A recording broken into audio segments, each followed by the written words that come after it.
मजाक ना उड़ाएं। औरतों से गुजारिश है कि बड़ी जिम्मेदारियां हुजूर ने आपको सौंपी हैं, आपकी कोख से नस्लें जो आ रही हैं, जो आने वाली हैं, उनको आशिक रसूल कैसे बनाना है, ये आपकी जिम्मेदारी। रही बात लोग कहते हैं लड़कियों का आवारा गर्द होना, लड़कियों का बहक जाना, मुस्लिम लड़कियों का गैर मुस्लिम लड़कों के साथ चले जाना है तो बड़ा मसला। खाना नहीं अशरता, नींद हराम हो जाती है जब ये खबर सुनते हैं। ये होता कैसे? 2-3 मिनट की बात याद होगी, फिर रिवर्स करता हूं, सुन लें, नहीं सुनी है तो फिर सुन लें मुझसे पहली मरतबा। ये होता कैसे? आखिर ये लड़कियां उधर क्यों चली गई? मुफ्ती हमारे साथ जो गुफ्तगू आप इसी कस्बे में एक हफ्ता पहले बयान फरमाई, मैं वही बात आगे ही कर रहा हूं। होता कैसे? लड़कियों के बारे में बयान किया हजरत ने, और मैं भी बहुत सारी बातें इस हवाले से कर रहा हूं, लेकिन ये कदम बहका क्या, ये टगमगाया क्या? अगर इसको इस्लामी मुआशरा मिला क्या तो इस लड़की को आवारा गर्दी की तरफ लेके कौन गया? इसके खून में मिलावट कैसे पैदा हुआ? इसके जहन पे नफ्स कैसे तालिब आया? ये लड़की के कदम कैसे बैठे? मुझे इसी बारे में बात करनी है। बस समझ रहे आप? वो एक शख्स गरीब इंसान जो रसूल ने दिया उसे ले लिया, जो लिया था उसे आंखों को मुसलमान बनाने में खर्च किया, जो लिया था उसे जबान को मुसलमान बनाने में खर्च किया, जो उसे मिला था उसने अपनी तन्हाई को मुसलमान बना लिया। इतना पाक इंसान, गरीब था, मजदूरी करता था, मजदूरी करते करते बूढ़ा हो गया, अब कोई उसे अपने घर में बुलाता भी नहीं मजदूरी करने के लिए। अब वो कहां जाए? जवान बेटी परेशान, तो उसके 3 बच्चे छोटे, वो परेशान, उसकी बूढ़ी औरत परेशान, न इधर का न उधर का, अब जाए तो कहां जाए? परेशान हो गया। बीवी ने कहा कि क्या करें, घर तो अब चलेगा नहीं, घर के लोग भूखे मर जाएंगे।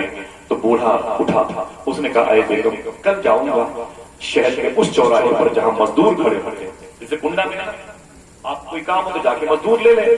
तो उसने कहा कि जाए मेरे शौहर, हो सकता है कोई आधे दिन के लिए ही ले ले मुझको, और कुछ मजदूरी के पैसे मिलेंगे ना तो दाल चावल का इंतजाम हो जाएगा, बच्चे भूखे तो नहीं मरेंगे। औरत ने कहा कि रुक जाए। करीब में अमीर घर था, वहां जाके उसने झाड़ू पोछा लगाया, और जब झाड़ू पोछा लगाया था तो उसको अमीरों के घर से बासी रोटी मिली। हाय अमीरों, हाय अमीरों, क्या बना? ये शुगर का जो मरज इसीलिए तो आया है कि फ्रीज में फल सड़ जाते हैं, हमारे बर्तनों में खाने खराब हो जाते हैं, लेकिन किसी मोहल्ले में किसी गरीब औरत को, गरीब बेवा औरत को 2 रोटी अचार दे के हम रात में सोते नहीं हैं। फ्रीज में कितने फ्रूट्स हैं जो खराब हो जाते हैं, मिठाइयां सड़ जाती हैं, लेकिन किसी को देना अपनी शान के खिलाफ समझते हैं। अल्लाह अकबर, अल्लाह अकबर। मेरे आका सल्लल्लाहु अलैहि वसल्लम के इंतकाल के वक्त हुजूर ने फरमाया था, ताक पर 2 या 2.5 किलो जौ रखा हुआ, अय आयशा उसे गरीबों को बांट दो। फिर हुजूर चादर ओढ़ के लेटे। अभी थोड़ी देर के बाद हुजूर का इंतकाल होने वाला, फिर हुजूर ने आंखें खोली, फरमाया आयशा मैंने कहा ना ये 2-2.5 किलो जौ रखे हुए, जौ इसे गरीबों को बांट दो। फिर हुजूर ने चादर मुबारक खोल ली एकदम। अब हुजूर की रूह मुबारक निकलने वाली थी, तो मेरे आका ने अब नाराज होकर फरमाया आयशा मैं बार बार नहीं कह रहा हूं कि ये जौ जो मेरे घर पे है इसे बाहर कर दो। जब उस जौ को बाहर तकसीम किया गया तब हुजूर की रूह मुबारका को लेने के लिए मौत का फरिश्ता अंदर आया था। सूफिया फरमाते हैं हुजूर नहीं चाहते थे कि मेरे इंतकाल के बाद दुनिया कहे आमिना का लाल जब दुनिया से गया था उसके समय 2.5 किलो जौ रखी हुई थी। अल्लाह अकबर। मेरे आका की तालीम तो पहले देखें आप, तालीम तो देखें। गरीबी है तो क्या हुआ, ईमान तो है, इज्जत तो है, इश्क रसूल तो है, जो हुजूर ने दिया हमने ले लिया, वो गरीबी थी लेकिन दिल को तस्कीन तो है। हकीकत शुक्र बजा रहा हूं, शुक्र के सजदे अदा करता हूं, जो दिया वो ले लिया, बस खत्म मामला।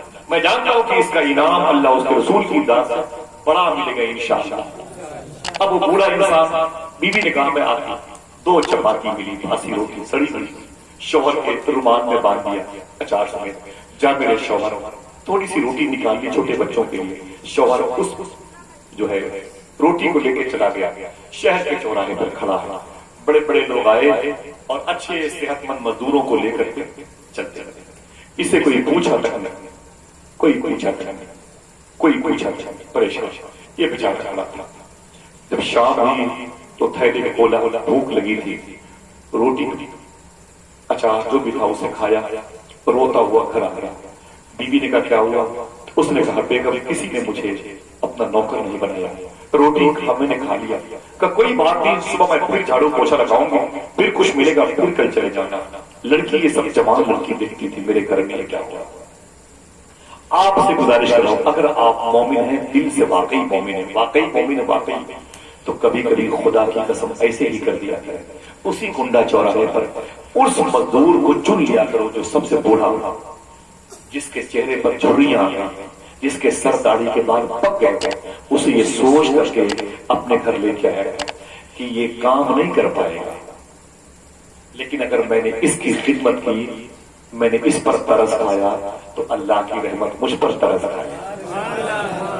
यही सोच के किसी गरीब बूढ़े इंसान को उठा लाया अपने घर में। क्या करना है? कुछ नहीं, खाली आपको बैठ के पानी मारना है, बस 4 पैसे बढ़ा के दे दिया करो।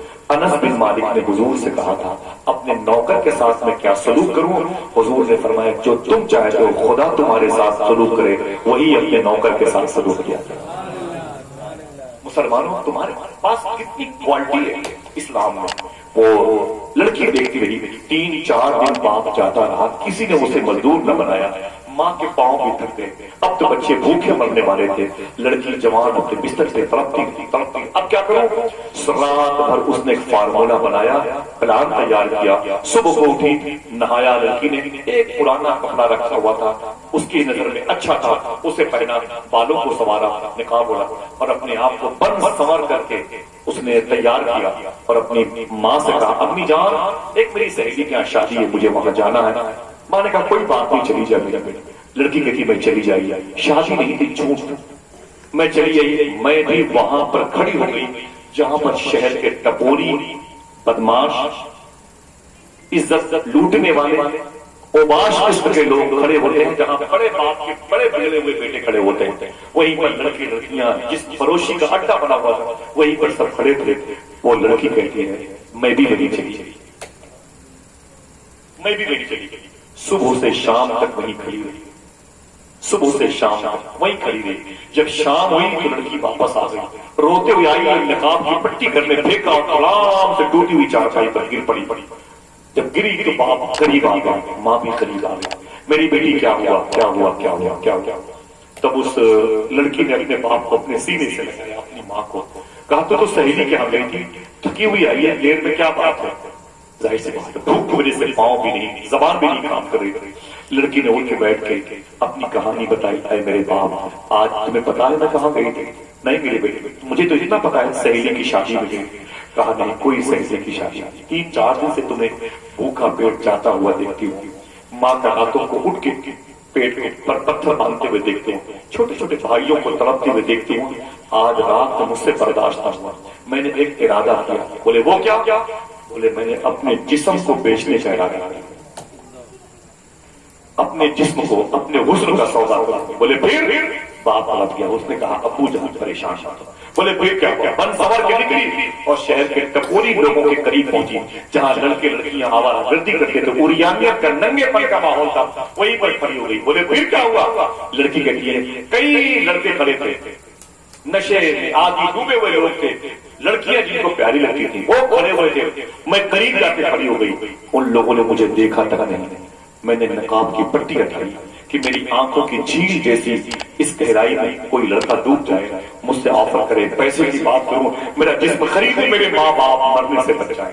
बाप जी की बोला, बोल मेरी बेटी, उसके बाद क्या हुआ? लड़की कहती है, किसी ने मुझ पर तवज्जो नहीं की, मैंने नकाब की पट्टी अपने हाथों में खींच ली, मैंने अपने बालों को बिखेरा, अपनी आंखें, अपने लब, अपने रुखसार दिखाए लोगों को, अपनी जुल्फों के साए में दावतें गुनाह दी, लेकिन किसी लड़के का कदम मेरी तरफ आया नहीं।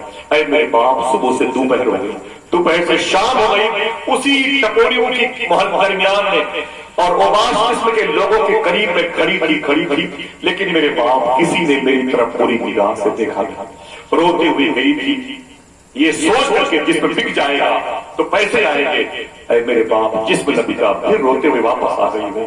जैसे इतना सुना बाप ने, तो बाप ने अपने बेटी को छोड़ करके मुसल्ला बिठाया, 2 रकात नमाज पढ़ी, शुक्र के सजदे अदा किए और एक जुमला अदा किया, जिस जुमले को आपको याद करना है और इसे लेके अपने घर जाना है।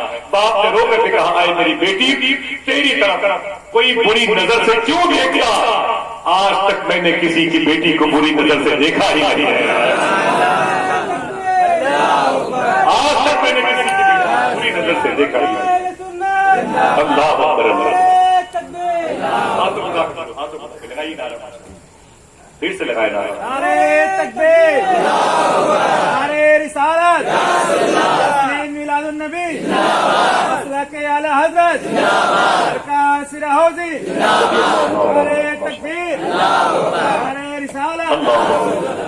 باپ نے کہا میری بیٹی تیری طرف کوئی بری نظر اٹھا کے کیوں دیکھتا, آج تک میں نے کسی کی بیٹی کو بری نظر سے دیکھا تھا. اللہ اکبر. تو جو گھسا ہے غیر کے گھر میں اپنا دل بہلانے کو, تیرے گھر میں کوئی گھسے گا ایسا بھی ہو سکتا ہے. پھر اس میں مذہب کی دیوار گرا گیا. اگر ہماری نظریں پاک نہ رہیں تو پھر ہماری بیٹیوں کے چہرے بھی پاک نہیں. اگر ہمارا دل گندا ہے تو ہماری بیٹیوں کے جسم گندے ہو جائیں. معاشرے کو پاک کرنے کے لیے ضروری ہے کہ اپنے آپ کو پاک کیا جائے.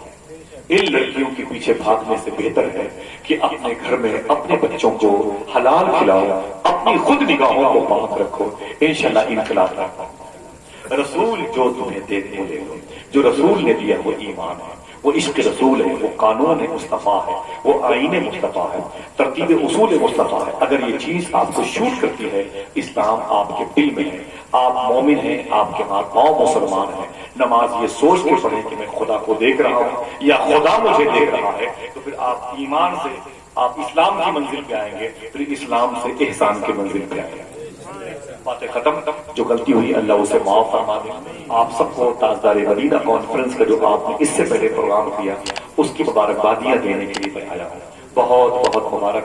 میں نے سوچا بھی نہیں تھا, میں نے عباس بھائی سے کہا تھا مولانا بخاری صاحب 10-20 لوگ بیٹھ جائیں گے, تھوڑی سی باتیں ہو جائیں گی, دیر تک گفتگو ہو گئی, اس کے لیے معذرت چاہتا ہوں. دعا کریں اللہ اس معاشرے کو غلط نظریے سے پاک آمین. اب یہ پاک کیسے ہوگا؟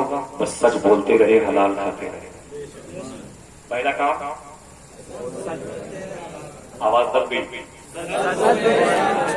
مسلمانوں کے بچے جھوٹ بولتے ہیں, دلالی کرتے ہیں نا پولیس ڈپارٹمنٹ والوں سے, لڑکیوں کی عزتیں کٹواتے ہیں مسلمان. کتنے بدتمیز رسم ہے. کب تک باقی رہے گا یہ کام؟ ایک دن ان سے بائی کا حساب لیا جائے گا. مالک یوم الدین, دین کے دن کا مالک وہ کہتا ہے میں چھوڑے گا نہیں کسی. جو ان ماں بہنوں کی عزت ہے, جو مسلمانوں کے دروازوں پر وردی والوں کو لاتے گالیاں دلواتے ہیں, ان کی خیریت نہیں. سمجھ رہے ہیں؟ لہذا دو کام کرو, سچ بولو اور حلال کھاؤ. انشاءاللہ بولے لگ جاؤ اس میں, محنت کرو, تمہاری ذمہ داری ہے. حضور غوث اعظم نے فرمایا تم دو کام کرنے کی ذمہ داری لے لو. پہلا کام, دوسرا ہاتھوں کو اٹھا کے بولو پہلا کام, اونچی آواز میں, دوسرا کام حلال کھانا. غوث پاک فرماتے تم دو کام کرنے کی ذمہ داری لے لو, عبد القادر تمہیں میدان محشر میں بخشش کی ذمہ داری لے لے.